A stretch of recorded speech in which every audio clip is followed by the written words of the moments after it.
Bien, prepárate porque hoy vamos a sumergirnos en temas fascinantes de psicología. Oh, sí. Vamos a profundizar en esta idea de daño emocional. Pero antes de que alguien piense que estamos etiquetando a las personas, recordemos que se trata de entender esas peculiaridades que adquirimos al lidiar con la vida. ¿Sabes? Sí, totalmente. Hemos notado ciertas señales como indiferencia calculada o evitación compulsiva de recuerdos. Es como si hubiera un manual sobre cómo se comporta la gente. Y quiero descifrar ese código. Lo que encuentro realmente interesante es cómo adaptamos nuestro comportamiento para protegernos, incluso si a veces esas adaptaciones terminan frenándonos más adelante. No se trata de juzgar a nadie, sino de reconocer patrones y quizás entender de dónde vienen. Por supuesto. Y ya me conoces, me encantan los patrones. Claro que sí. Entonces, comencemos con esto de la indiferencia calculada. Tenemos el ejemplo de Amelia, a quien le niegan un ascenso pero actúa como si no fuera gran cosa. Vaya, estuve ahí. Tienes que actuar con calma cuando por dentro piensas, ¿en serio acaba de pasar eso? Es como si nos pusiéramos una armadura emocional, especialmente en el trabajo. Es cierto. Son nuestros instintos de supervivencia activándose, especialmente cuando ser vulnerable podría hacer que otros piensen que eres débil. Y tienes razón, todos lo hacemos hasta cierto punto. Pero esto te hace pensar, ¿en qué momento esa máscara que llevamos dificulta conectar realmente con las personas? Sí, es como si estuviéramos tan ocupados protegiéndonos que nos perdemos de conexiones auténticas. Exacto. Ahora, el siguiente punto es la evitación compulsiva de recuerdos. Esto me hizo reflexionar. ¿De verdad? Sí. Hablemos de un chico, Leo, que evita hablar de la universidad a toda costa porque le trae recuerdos de una ex. Quiero decir, ¿quién no ha tenido una relación que preferiría borrar, verdad? Oh, sí, totalmente. Borrar. Es un ejemplo clásico de cómo nuestros cerebros intentan protegernos del dolor. Incluso mencionan que terapias como la de exposición pueden ayudar a procesar traumas pasados. Pero también algo tan sencillo como escribir en un diario puede ayudar a desentrañar esos recuerdos a tu propio ritmo. Es interesante porque lo relaciona con la respuesta de lucha o huida. Cuando sucede algo traumático, tu cerebro entra en modo supervivencia y, a veces, eso significa guardar esos recuerdos para protegerte. Así que no se trata solo de evitar un tema, es nuestro cerebro intentando protegernos incluso años después. Exactamente. Increíble. Y hablando de evitación, hay una señal llamada sobreelaboración de insignificancias. Usemos el ejemplo de Sandy, que habla sin parar sobre cómo organiza sus correos electrónicos y reuniones de trabajo. Es como, Sandy, lo entendemos, bandeja de entrada cero. Pero ¿cuál es el verdadero asunto aquí? Aquí es donde se pone muy interesante. Esta señal suele ser como una cortina de humo. Es usar todos esos pequeños detalles como escudo para no tener que lidiar con cosas más profundas o emocionales. Me recuerda al concepto de intelectualización, donde sobreanalizamos para distanciarnos de sentimientos incómodos. Así que es menos sobre los detalles en sí, y más sobre lo que podrían estar ocultando. Exacto. Fascinante, ¿no? Es como si todos anduviéramos por ahí con pequeños secretos subconscientes. Listo para el siguiente.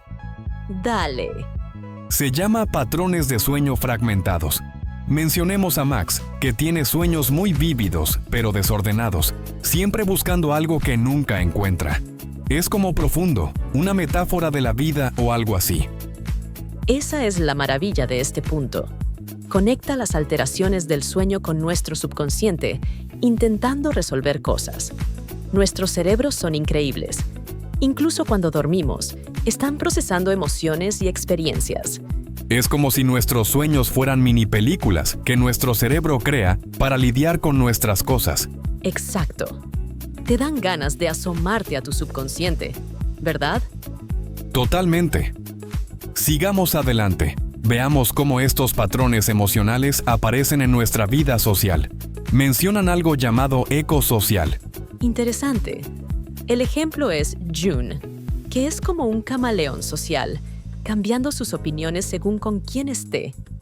Vaya, todos hemos sido June en algún momento, especialmente en esos incómodos años de adolescencia. Sí, es ese deseo de pertenecer, de encajar. Y cuando has pasado por situaciones emocionales difíciles, ese deseo puede ser aún más fuerte.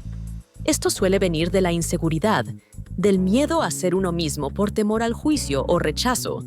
Es como convertirse en un espejo para quien sea que esté contigo, solo para evitar problemas. Exactamente. Pero también es importante encontrar tu propia voz, ¿no? Totalmente.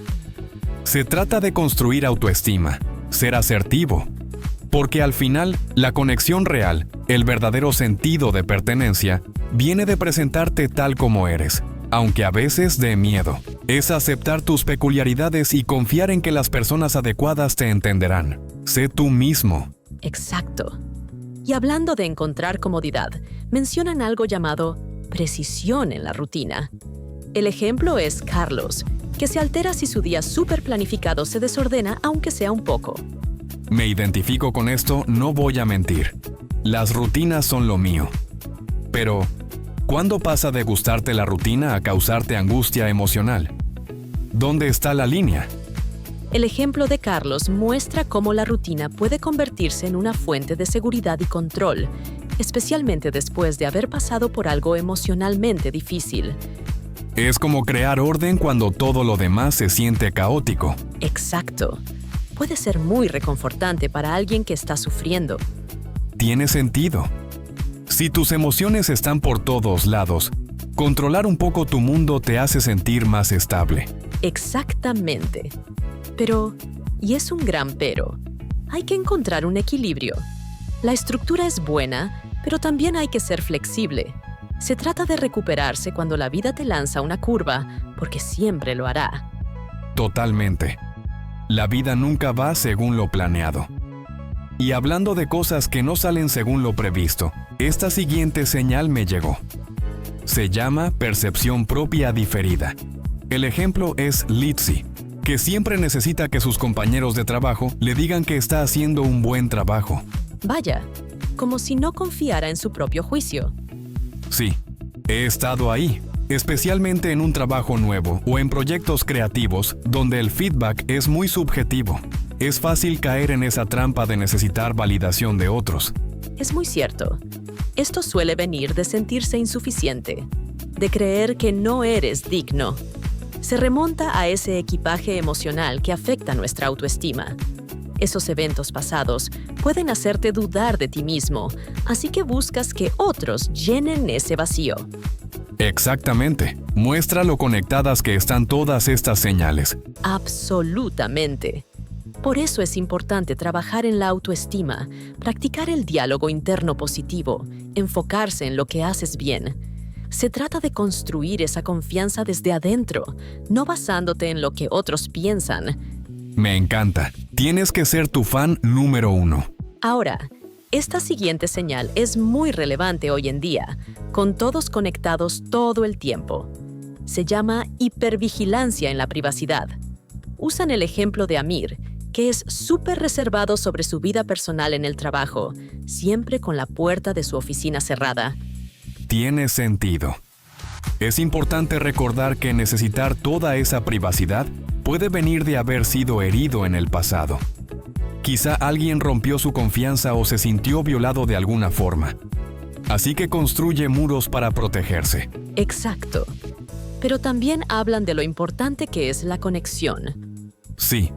Dicen que está bien querer protegerse, estableciendo límites saludables y dando pequeños pasos para abrirse a los demás.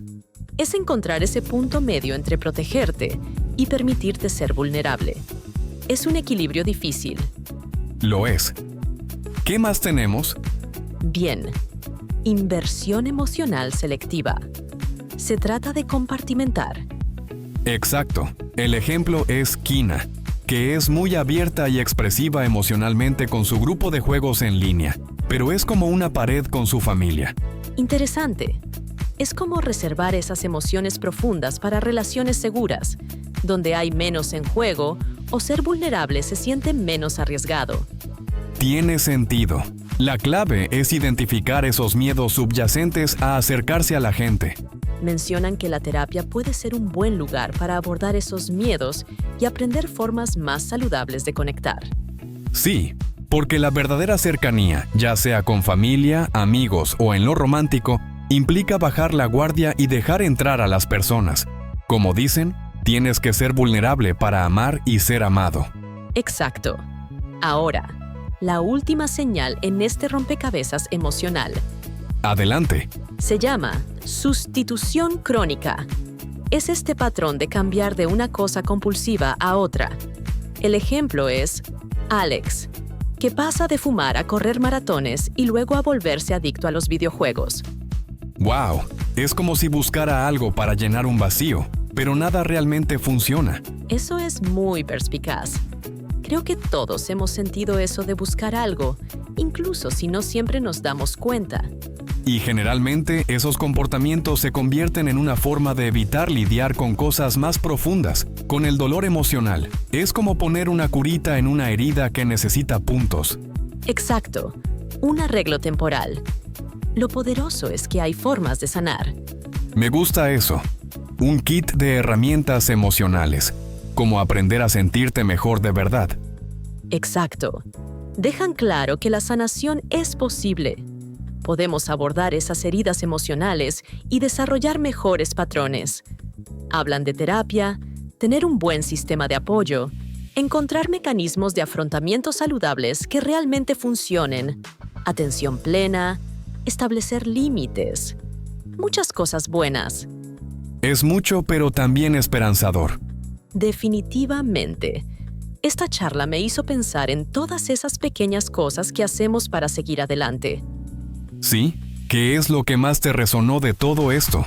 Honestamente, es el recordatorio de que estas no son etiquetas, sino señales, pequeños susurros que nos dicen que quizá necesitamos cuidarnos un poco mejor. Sí, entendernos un poco más. Es como si nuestras emociones intentaran decirnos algo si solo las escuchamos. Exactamente. Y con eso creo que es momento de cerrar esta charla. Estoy de acuerdo. Pero antes de irnos, queremos dejarles algo en qué pensar. Hemos hablado de todas estas señales en nosotros y en otros. Pero, ¿y ustedes? ¿Cuáles son sus mecanismos de afrontamiento? Buena pregunta. ¿Realmente les ayudan o les están frenando? Algo para considerar, ¿no? Y recuerden, pedir ayuda no es ser débil. En realidad es muy fuerte. Esta conversación es solo el inicio de algo más grande. Y sinceramente, es una conversación que vale la pena tener. Absolutamente. Hasta la próxima, sigan explorando, sigan aprendiendo y sigan profundizando.